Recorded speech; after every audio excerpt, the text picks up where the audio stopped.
So in this lecture, we're going to be talking about improving your concentration.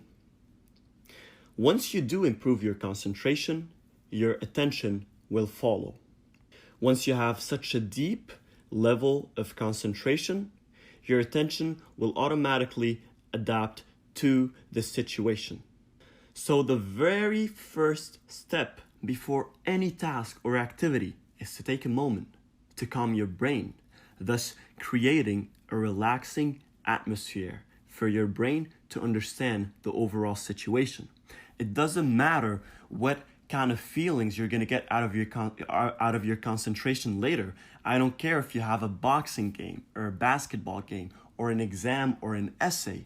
The first thing that your brain needs is to relax in order for your brain to be able to process what's going on, in order for your brain to be able to get prepared to concentrate for quite a while on whatever you're trying to do, on whatever situation you're facing at the moment. So for example, going from solving a math problem to writing an essay is detrimental. If you have a math problem that you're trying to solve and you get tired, you don't want to solve it anymore, you want to switch to your essay, that's fine. But don't do the switch in 20 seconds. Close the book, put it aside, open your computer, and read your essay. Read it a few times and then just sit down and concentrate. Think about the subject and concentrate on all the different things that you might want to talk about. Later, we're going to talk about mind mapping these things. During the mind mapping process, what you're doing is you are improving your concentration. Because instead of finishing the math problem right away and jumping to the essay, you are taking a pause, you are reflecting, you are relaxing, you are giving some time for your brain to understand what's going on, to assess the situation properly, and to be able to concentrate properly.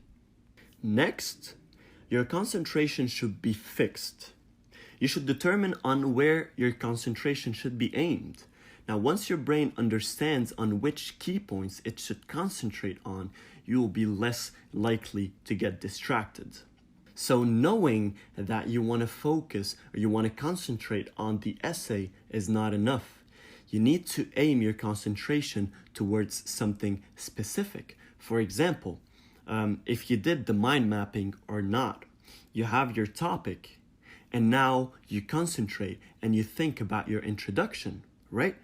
Once you start writing your introduction, you are fixing your concentration entirely on the introduction.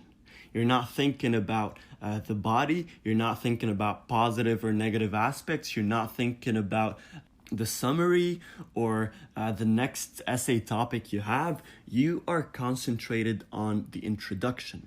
And once you do, it is less likely for you to get distracted by other things. Because first, you did create a relaxing atmosphere and your mind is very well aware right now and prepared for you to tackle this task that you have. Maybe you did the mind mapping and you know the steps, or maybe you didn't, but you just sat down, reflected, relaxed, and thought about what you need to do, and you started concentrating. And then you fixed your concentration on each and every aspect of this task, starting with the topic. So maybe your concentration was first fixed on what you actually want to talk about.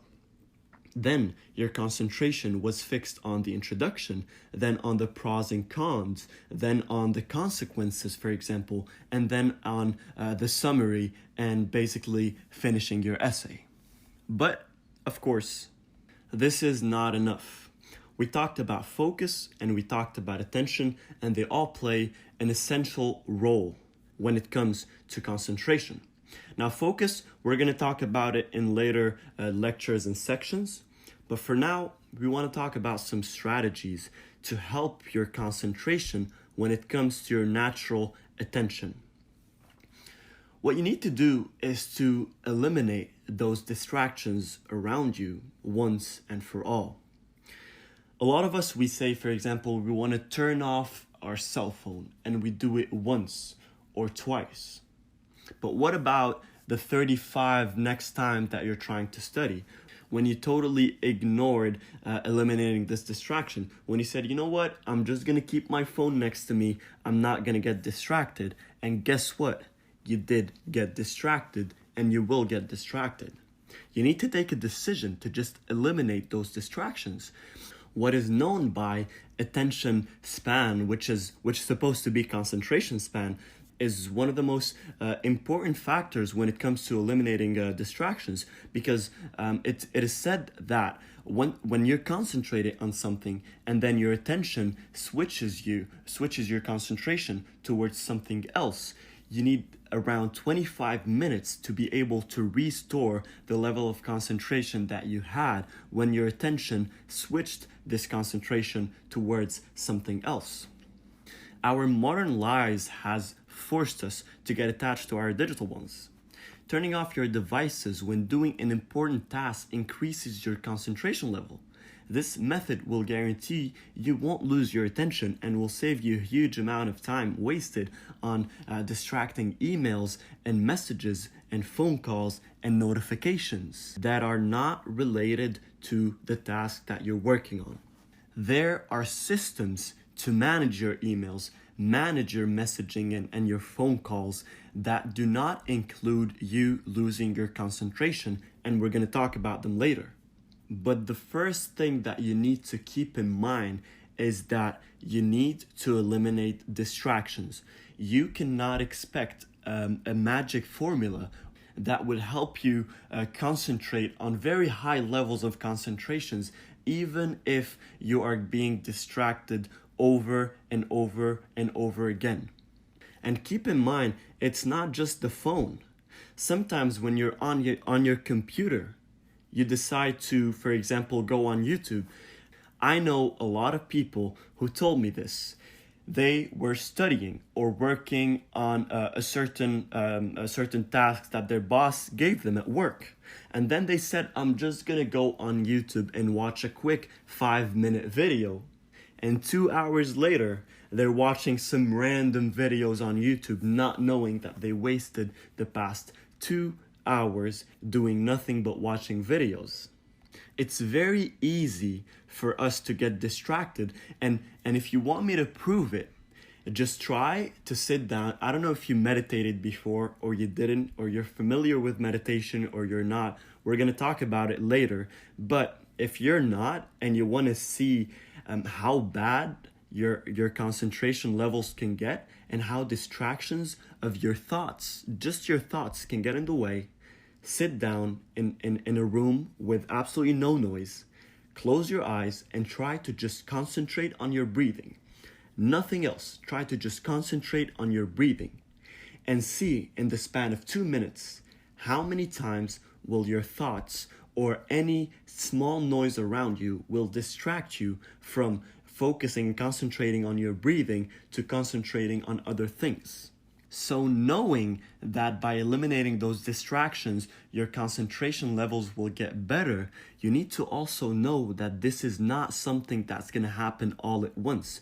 You can't just wake up one day and say, I am going to eliminate all the distractions and I'm going to be able to concentrate the entire time. This is not going to happen. Your mind is a muscle and it needs practice. You need to build it bit by bit, which is exactly why we're going to talk about building brain power and treating the brain as if it's a muscle and training it. But turning off your devices when doing an important task will increase your concentration levels. I'm not saying you will sit down for 3 hours straight, not getting distracted by anything. You will, but you need to practice. However, starting off with turning off your device when you want to concentrate on something will show you tremendous results and improvements. And not just that, some people are not just distracted by their devices. You need to know what you're actually being distracted by. Maybe it's your dog. Every single time you want to focus on something, your dog comes by and he starts acting all sad. And then you get emotional and you say, you know what?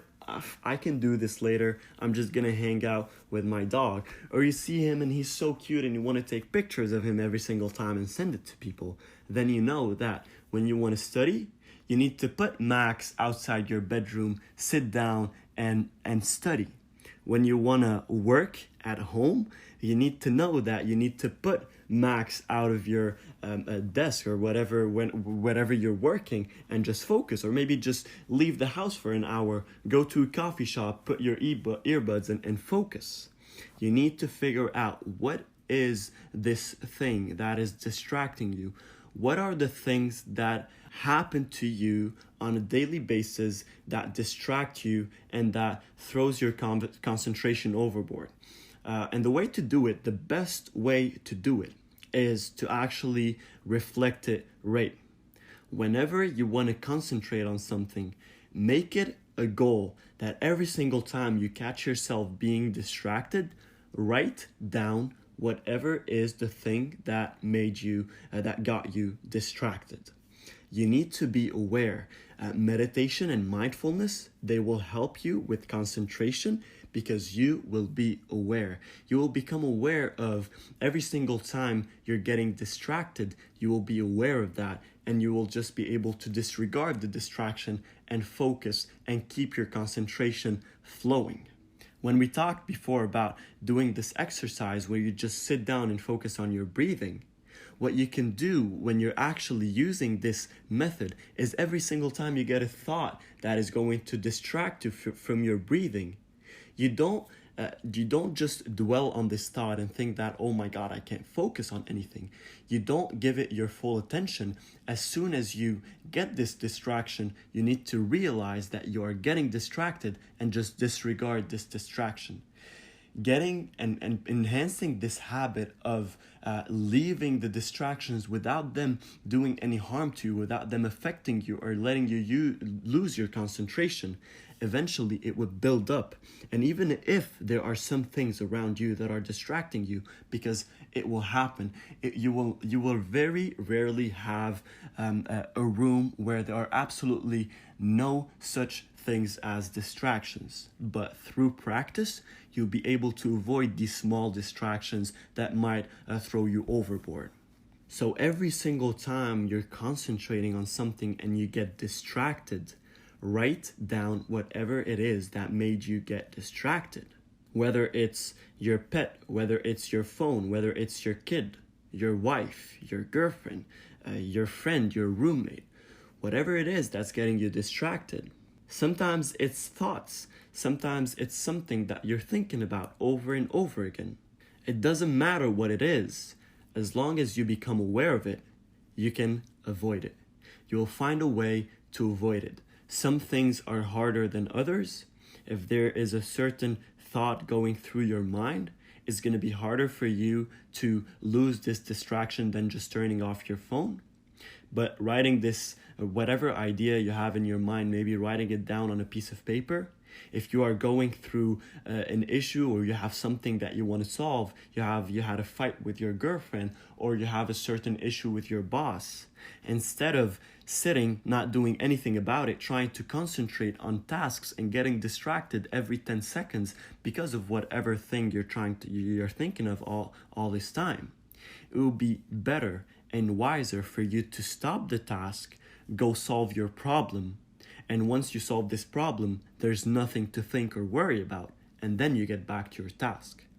But eventually, it's up to you to decide how you're going to eliminate the distractions.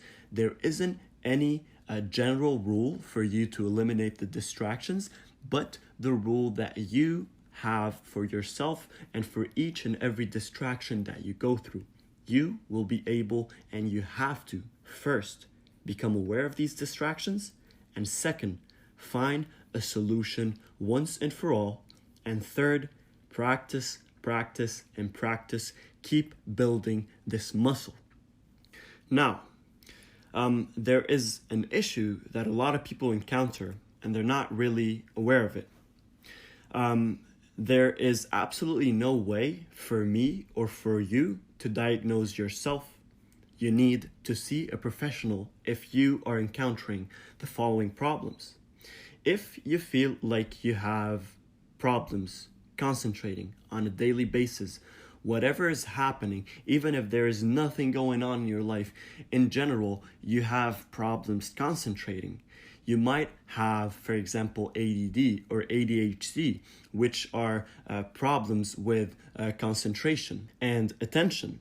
So if you feel like even after trying all the different exercises for you to be able to concentrate, you feel like you still cannot concentrate at all, you might want to go see a doctor and talk more about it, because at the end of the day, the American Psychiatric Association, APA, says that 5% of American children have ADHD, but the Centers of Disease Control and Prevention, CDC, puts the number at more than double that. CDC says that 11% of American children ages 4 to 17 has attention disorders as of 2011. So this is not something that is very rare. A lot of people do have problems concentrating and paying attention and focusing. Therefore, if you feel like this is actually happening, it's always a good idea to go and seek professional help. There are medications, there are stimulants that eventually doctors would prescribe for you to be able to overcome this problem. However, even if you don't have a certain problem when it comes to ADD or ADHD, stimulants in general, like coffee, for example, caffeine, is known as a cognitive booster. So, using this stimulant, caffeine, can help you tremendously. Before you sit down on a task, grab a cup of coffee. Studies have shown that caffeine acts as a cognitive booster, thus increasing your focus and your concentration.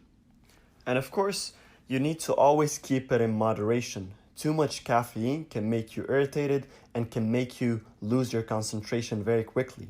But studies have shown that caffeine can boost brain functions in the short term. That means even if you drink caffeine every single day and then you stop, you won't have the same effects of caffeine throughout your life if you don't keep on drinking coffee. And of course, a lot of people report that after drinking coffee for a while, they start building up tolerance towards caffeine. However, caffeine itself blocks adenosine from binding to its receptor. So it stimulates the central nervous system by promoting the release of other neurotransmitters, including noradrenaline, dopamine, and serotonin, which all help towards a better concentration. But always keep in mind that caffeine does not improve your memory or learning performances. But there are other ways, of course, which we'll discuss later on. But caffeine can help increase your concentration overall. Another liquid that can be considered as a stimulant for your concentration is also green tea. There's a lot of antioxidants and nutrients inside the green tea that are also proved to increase brain function. And finally, of course, there are a lot of power drinks that you can buy that also have a lot of caffeine inside and other chemicals that can help you concentrate. Now, of course, these power drinks are not that good. Most health experts will not recommend power drinks at any given point, but coffee and green tea, if taken with balance and with moderation, they can have really positive influence when it comes to concentration and brain functions.